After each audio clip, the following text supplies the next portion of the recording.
Hello everyone! Because we're still in quarantine, if any parents or friends or family of little children want to use these techniques in some way, feel free to. It's just that they kind of suit more of a classroom setting. It is maybe something that you would find beneficial to create a more formal environment. So first up we have the magic wand. The magic wand holds a lot of power and a lot of magic, so we must use it wisely.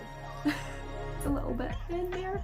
First of all, you can attach it to a pen, and this can be used during registration. I always assigned a different student every class to do the registration with me using the pen and saying the names of the children. You can also suggest that this wand has a different rule every day. So, for example, if I want this wand to make sure that nobody is talking during quiet time, you can lift up the wand and say bibbidi bobbidi boo.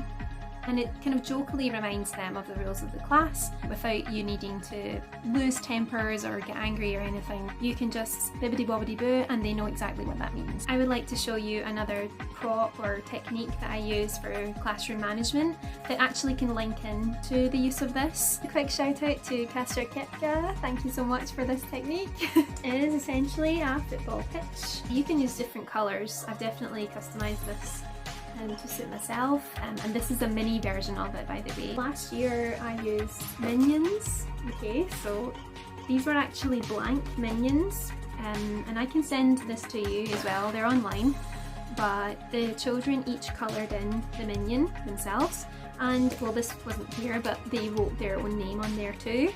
Or if it's especially little ones, you can obviously write their name. This would go on the green part. It's upside down yet. This would go on the green parts at the beginning of class. As the class goes on, they either make their way up to champions or boom boom boom boom boom. 3 times of this, then we had to speak to mums and dads. But that was very rare in my classes. I really feel that the techniques were extremely helpful with classroom management, and also I got very lucky with such wonderful students. Okay, so how can the wand tie into this? If this wand has a rule for the day and that rule is broken, then you can pop them down here. I didn't automatically move the minions down when a rule was broken, because I just like to kind of give a little warning first. I'm not a really harsh teacher, especially with the very young learners, so it would often be like this. If I saw them breaking the rules, bibbidi bobbidi boo, didn't work the second time. Or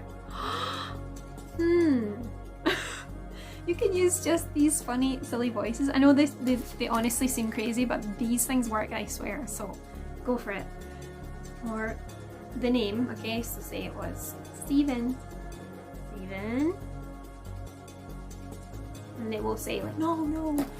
Yeah, you get the idea. So it gives them a chance, you know, that kind of amber light to get it right, and follow the rules of the day. Up here means you get a sticker at the end of class. I had my classes twice a week, and I didn't do that every class. It was just at the end of the week, everybody got a sticker. For now, these are just 2 ideas to help you. So I will write some rule ideas below in the description, and if you would like to see a video of how to make the wand for your classroom or your home, please let me know in the comments. Also, I can do the same with the football pitch. I hope you find these techniques to be useful, and I look forward to introducing even more ideas. See you next time!